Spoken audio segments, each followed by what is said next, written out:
Yung mga kamatik, magandang umaga mga kamatik. Ito na yung sinasabi sa inyong parol mga kamatik. Iyari sa plastic bag mga kamatik.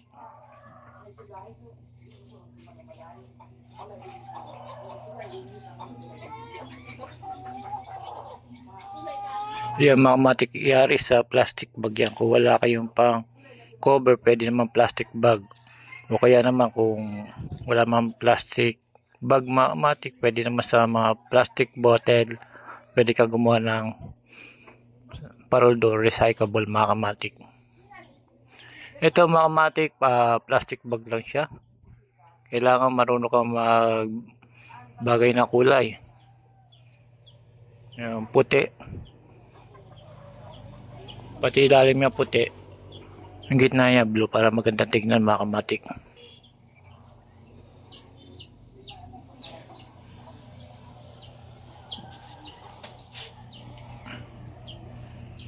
Yung mga kamatik yan yung parol natin na yari sa plastic. Pero meron pa dito mga kamatik, papakita ko rin sa inyo. Tatlo yung ginawa ko mga kamatik. Ito yung isa. Kulay pula naman. Puti pa rin mga kamatik ang gilid. Gitna puti. Yan mga kamatik. Binabagay lang natin yan mga kamatik sa kulay ng parol natin mga kamatik.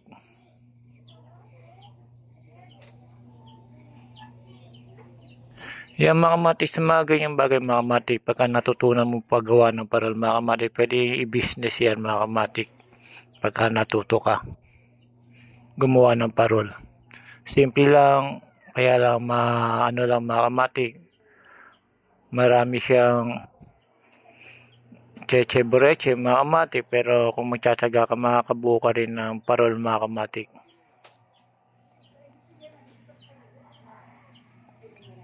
Yan, pangalawang ano natin to, plastic bag pa rin yan mga kamatik. Wala kasi dito nabibila na charol. Yung pambalo sa mga parol mga kamatik. Meron ako dito mga kamatik, konti lang. Yan. Yan, ito talaga pambalot ng parol mga kamatik. Makikintab. Ang tawag dyan, charol. Pero kung konti lang yan, pwede na plastic bag mga kamatik. Maganda naman siyang tignan. Basta marunong ka magbagay sa gagawin mo mga kamatik. Ayan. Yan yung ginawa natin mga kamatik. Pangalawa na yan. Ito yung pangatlo mga kamatik.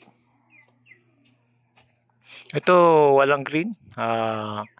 Ito ay apple green mga kamatik.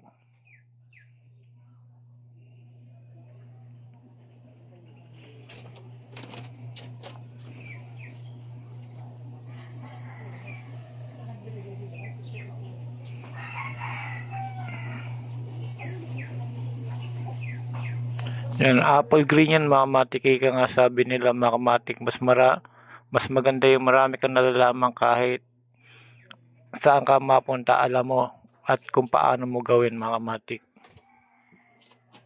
Sa panahon ngayon, hindi kailangan iisa lang alam mo, kailangan marami mga kamatik. Bukod pa sa saringgola. Ayan mga kamatik, kailangan marunong ka rin gumawa ng parol para December.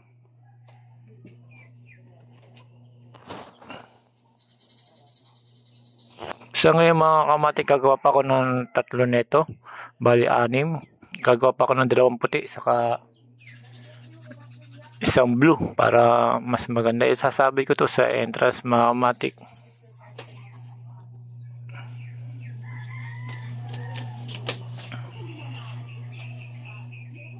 Yung mga kamatik, yun ang parol natin. Red.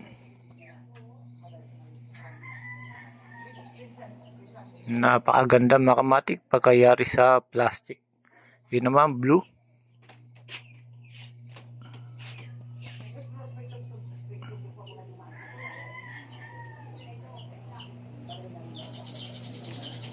Yung mga kamatik, ganyan talaga mga kamatik. Magdi-December na. Ilang buwan na lang. Papasko na mga kamatik. Kaya mas maganda maka-display tayo ng ganito mga parol.